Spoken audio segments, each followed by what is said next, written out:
નમસ્કાર મિત્રો, આપ સર્વેનું આપણી યુટ્યુબ ચેનલ SK સ્ટડી ટોકની અંદર હાર્દિક સ્વાગત છે. મિત્રો, આજનો આ વિડીયો જે મિત્રો ટાટ HS અને ટાટ S મુખ્ય પરીક્ષાની તૈયારી કરી રહ્યા છે એ મિત્રો માટે એક ટિપ્સનો વિડીયો છે. તમે ઘણા સમયથી વાંચો જ છો, પણ થોડીક આ હું જે વિડીયોમાં ટિપ્સ આપવા જઈ રહ્યો છું એ બાબતે તમે કામ કરશો, કેમ કે હજી સમય છે થોડો ઘણો. ટાટ S વાળા મિત્રો માટે પણ ઘણો બધો સમય છે. તો આ પ્રમાણે તમે જે છે એ પરીક્ષાની અંદર તૈયારી માટે જો કામગીરી કરશો તો તમને ચોક્કસથી મિત્રો ફાયદો થવાનો છે. તો ખાસ બીજું કે વિડીયો કદાચ લાંબો બની શકે છે, કેમ કે હું ઘણી બધી બાબતોની ચર્ચા કરવાનો છું. વિડીયો અંત સુધી જોજો, એકવાર ટાઈમ કાઢીને વ્યવસ્થિત જોજો અને એ પ્રમાણે મિત્રો કામ કરજો. તમને ચોક્કસથી આ જે બાબતો છે એ તમને પરીક્ષાની અંદર વધુ માર્ક અપાવશે. હવે મિત્રો, પહેલો જ મુદ્દો અને ખૂબ જ અગત્યનો મુદ્દો. ઘણા બધા મિત્રોના મારામાં મેસેજ પણ આવતા હોય છે કે સાહેબ અમે મેન્સની તૈયારી કરીએ છીએ પણ હારો કંટાળો આવે છે, લખવામાં રોજ લખવામાં મજા નહીં આવતી, ડર લાગે છે, ચિંતા થાય છે. આવું બનતું હશે મિત્રો, મારી સાથે પણ બનતું હતું. રોજ કેમ કે પ્રિલિમની પરીક્ષા હોય ને, MCQ બેઝ પરીક્ષા હોય, તમને ખબર જ છે કે આ પ્રશ્નો છે MCQ બેઝ ને તમે પ્રેક્ટિસ કરો એટલે ખબર પડી જાય કે મને આ યાદ રહી ગયું, હવે એમાં વાંચવાની જરૂર નથી. પણ મેન્સની અંદર વસ્તુ અઘરી છે. ત્યાં તમે ફિક્સ ના કરી શકો કે આ જવાબ મારો સાચો અને બીજા વ્યક્તિનો જવાબ ખોટો, અને સમજો છો, કેમ કે અહીંયા એ થાય છે એવું. મારી સાથે પણ એવું બન્યું હતું કે જેમ જેમ પરીક્ષા નજીક આવે એમ વાંચવામાં કંટાળો થાય. તો મિત્રો, આ જે ઘટના થાય છે, તમને છેલ્લે જે વાંચવામાં કંટાળો આવે છે, એનું જો સૌથી મોટું કારણ હોય તો એ હશે કે તમે શું કરતા હશો. તમે કોઈ એકેડેમીની બુક લીધી હશે અથવા આપણી નોટ્સ લીધી હશે, કે તમે જ્યાંથી વાંચતા હોય ત્યાંથી તમે એક રૂમમાં બેઠા છો, તમે એકલા વાંચો છો, એકલા જવાબ લખો છો, જાતે જોવો છો, પૂરું કરી દો છો. ફરતી સવાર જાગો છો, એકલા જવાબ લખો છો, પૂરું કરી દો છો. મિત્રો, આ એકલવયી તૈયારીના કારણે મિત્રો આ ઘટના બને છે. સિમ્પલ હું એક વસ્તુ કહેવા માંગીશ કે તમે મેન્સની તૈયારી કરો છો, તમે મૂલ્યાંકન માટે શું કર્યું? તમે તમારું જે પેપર ચેકિંગ, તમે જે લખો છો, તમે ચર્ચાપત્ર લખો છો, નિબંધ લખો છો, સંક્ષેપીકરણ લખો છો, એનું મૂલ્યાંકન કોની પાસે કરાયું? તમે કર્યું? તમે તમારી જાતને પૂછો. તો મિત્રો, એના માટેનો બેસ્ટ ઓપ્શન છે કે તમે તમારા આજુબાજુના તો તમારા ગ્રુપ સર્કલની અંદર એવા 5-6 મિત્રોનું ગ્રુપ બનાવો.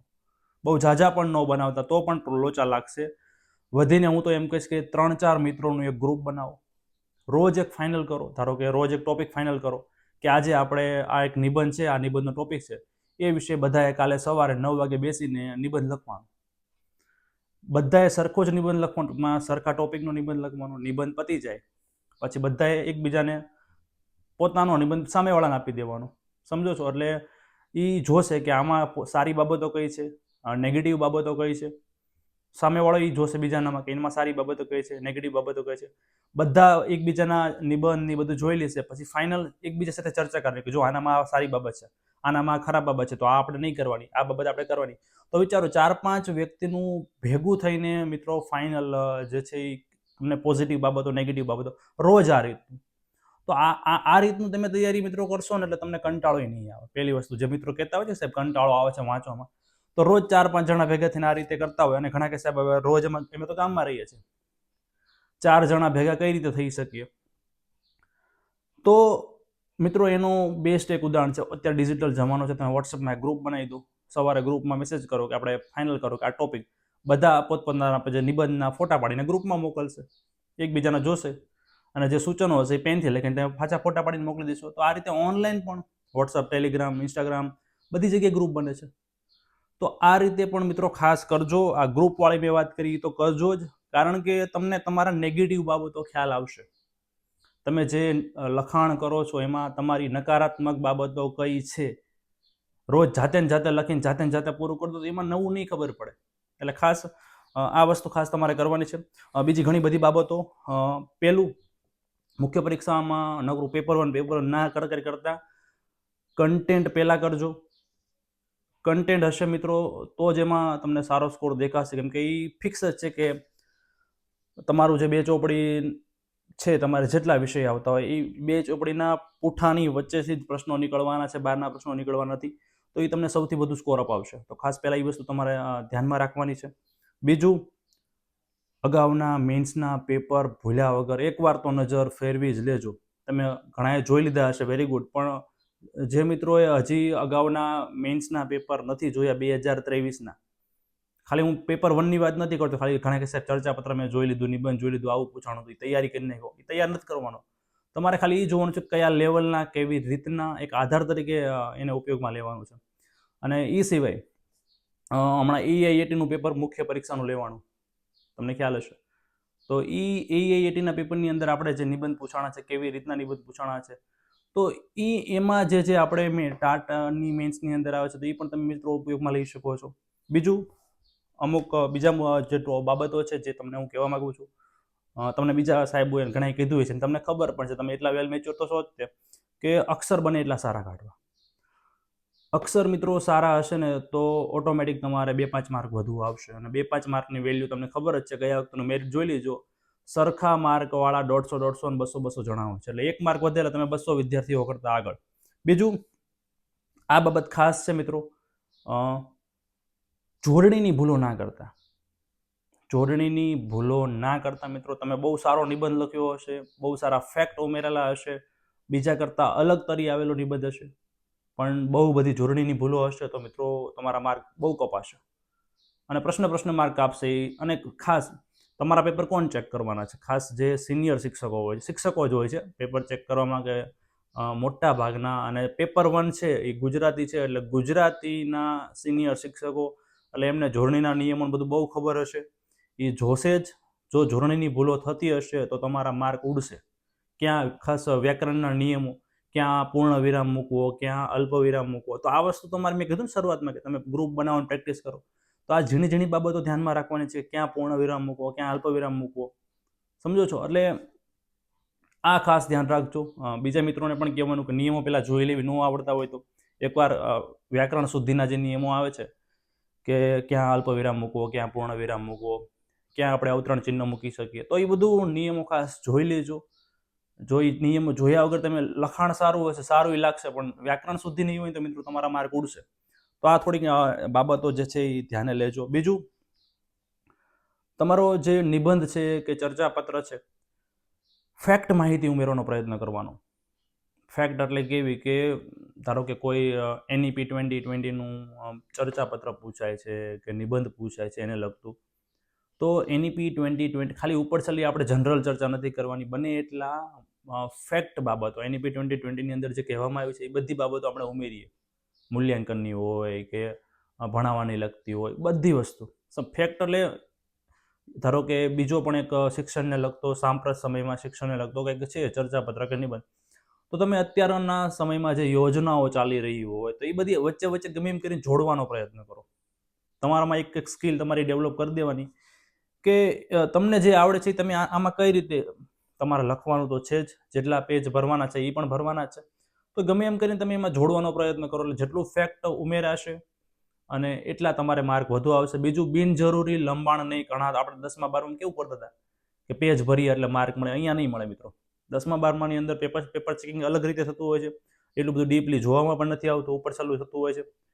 અહીંયા તમારી એક એક લીટી વાંચવામાં આવશે, એટલે ખાસ એ મુજબ તમારે જે છે એ થોડુંક ધ્યાન રાખવાનું છે. બીજું, ઘણા મિત્રો કહેતા છે વ્યાકરણ, તો વ્યાકરણ બાબતે પણ કહી દઉં છું મિત્રો, વ્યાકરણ ખાસ પાઠ્યપુસ્તકનું કરી નાખજો, ધોરણ 6 થી લઈને ધોરણ 12 સુધીનું. આ ભૂલ્યા વગર કરજો. હજી ના કર્યું હોય તો સમય છે મિત્રો, કેમ કે પૂરેપૂરી શક્યતા છે કે જે વ્યાકરણના પ્રશ્નો, અને આમ પણ તમારે બધું વ્યાકરણ ક્યાં કરવાનું છે? વ્યાકરણ તમારે ખાલી શું કરવાનું છે? તમને જે સિલેબસની અંદર ટોપિક આપેલા છે, આપણે આપણા ટેલિગ્રામ ગ્રુપમાં પણ મૂકેલું છે, ઘણી જે યુટ્યુબમાં મળી જશે તમને, બધા PDF બધું મૂકેલું જ છે, વિડીયોમાં કીધું આ ટોપિકમાંથી તમારે પ્રશ્નો આવવાના છે, તો એ જ ટોપિક કરવાના છે. વધારાનું વ્યાકરણ પણ તમારે નથી કરવાનું. તો ખાસ એ ટોપિક જે છે ધોરણ 6 થી લઈને 12માં આવતું હોય, GCERTની અંદર પાઠ્યપુસ્તકોની અંદર, ભૂલ્યા વગર આ વસ્તુ કરી નાખજો. એકવાર ન વાંચતા, હું તો એમ કહું છું 2 થી 3 વખત, કેમ કે એકવાર વાંચે વસ્તુ ભૂલ પડશે જ, તે યાદ નહીં રહે. 2 થી 3 વખત મિત્રો રિવિઝન કરેલું હશે તો જ વસ્તુ મિત્રો આવડવાની છે, એટલે ખાસ આ વસ્તુનું ધ્યાન રાખજો.